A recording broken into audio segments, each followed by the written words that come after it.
ఇక పెద్ద పల్లెకు పెద్ద కిరీటం పెట్టబోతోంది ఏపీలో కూటమి సర్కార్. పల్లె రూపురేఖలు మార్చి పట్నం వెలుగులద్ది నగరపు నగీషీలు దిద్దాలని సంకల్పించింది. ఈ థాట్ ప్రాసెస్ నుంచి పుట్టిందే రూర్బన్ కాన్సెప్ట్. రూర్బన్ అంటే రూరల్ ప్లస్ అర్బన్ మిక్సింగ్ అన్నమాట. అసలేంటి రూర్బన్ పంచాయతీ? రూర్బన్ ఎక్స్పెరిమెంట్ లో కొత్తగా ఏమేమి ఉండబోతున్నాయి చూద్దాం.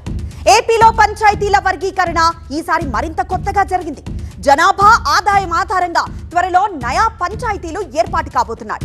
కొన్ని ప్రత్యేక పల్లెల్ని పక్కకు తీసి వాటికి పట్టణీకరణ హంగులు కల్పించాలని ఇటీవల పంచాయతీరాజ్ గ్రామీణాభివృద్ధి శాఖను ఆదేశించారు సీఎం చంద్రబాబు. దీనిపై అధ్యయనం చేసి అధికారుల కమిటీ ఇచ్చిన నివేదిక ఆధారంగా పంచాయతీల క్లాసిఫికేషన్ జరిగింది. ప్రస్తుతం ఏపీలో గ్రామ పంచాయతీలు 3 రకాలుగా ఉన్నాయి. ఇకపై ఎక్స్పెరిమెంటల్ గా 4వ రకం యాడ్ అవబోతోంది. పేరు రూర్బన్ పంచాయతీ. 10,000కు పైగా జనాభా ఉండి వార్షిక ఆదాయం 1 కోటి దాటితే దాన్ని రూర్బన్ పంచాయతీ పరిధిలోకి తీసుకుంటారు. గిరిజన ప్రాంతాల్లో మాత్రం ఆ జనాభా 5,000 దాటితే చాలు రూర్బన్ కేటగిరీలోకి ప్రమోట్ అయిపోయినట్లే. సో గ్రేడ్ 1 పంచాయతీ ఎలా ఉండబోతుంది? జనాభా 3,000 నుండి 10,000 దాకా, వార్షిక ఆదాయం 30 లక్షలకు ఎక్కువ, 1 కోటి కంటే తక్కువ. అదే గిరిజన ప్రాంతాల్లో అయితే జనాభా 2,500 నుంచి 5,000 మధ్య ఉంటే చాలు. మండల కేంద్రం సహజంగానే గ్రేడ్ 1 పరిధిలోకి వస్తుంది. ఇక గ్రేడ్ 2 పంచాయతీ ఏంటో చూద్దాం. జనాభా 2,000 కంటే తక్కువ, అదే గిరిజన ప్రాంతాల్లో అయితే 1,500 నుంచి 2,000 లోపు. అదే గ్రేడ్ 3 పంచాయతీ జనాభా 1,500 కంటే తక్కువగా ఉంటే చాలు. సో నిజానికి రూర్బన్ అనే కాంపోజిషన్ కొత్తదేమీ కాదు. గ్రామీణ ప్రాంతాలను సామాజికంగా, ఆర్థికంగా, భౌతికంగా అభివృద్ధి చేసి రూర్బన్ క్లస్టర్స్ గా మార్చాలని కేంద్ర ప్రభుత్వం 10 ఏళ్ల కిందటే లక్ష్యంగా పెట్టుకుంది. ఇందుకోసం శ్యామప్రసాద్ ముఖర్జీ రూర్బన్ మిషన్ పేరుతో ఒక పథకం కూడా లాంచ్ అయింది. 2016 ఫిబ్రవరి 21 ఛత్తీస్గఢ్ లో ప్రారంభమై తమిళనాడు, మిజోరం, ఉత్తరప్రదేశ్, తెలంగాణలో కూడా అమలవుతోంది.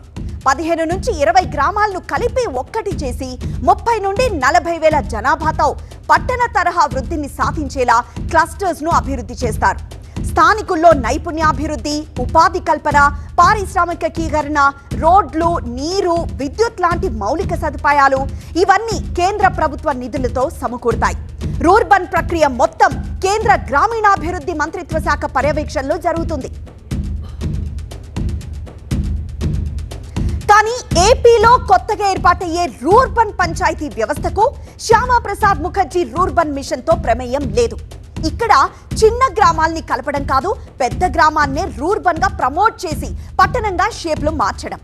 సో 10,000 జనాభా దాటి 1 కోటి ఆదాయాన్ని మించి ఉన్న గ్రామానికి మహర్దశ పట్టించడం.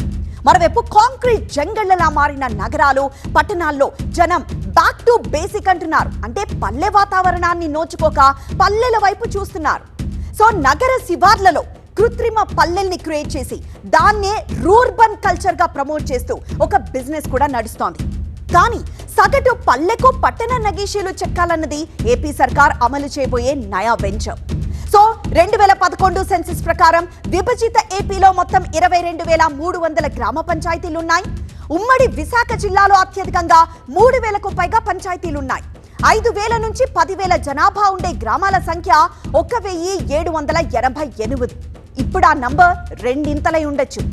సో మిగతా గ్రేడ్ 1, 2, 3 పంచాయతీల్లో కూడా పోటీ పెరిగి తాము కూడా రూర్బన్ కేటగిరీలోకి చేరాలన్న పట్టుదలతో జనాభాను, ఆదాయాన్ని పెంచుకుంటాని సర్కారీ ఆలోచన కావచ్చు. రూర్బన్ పంచాయతీల జాబితాను నిర్ణయించి వాటి అభివృద్ధికి, నిధుల సమీకరణకు పక్కా ప్లాన్ రూపొందించేలా తాజాగా జీవో కూడా జారీ అయింది.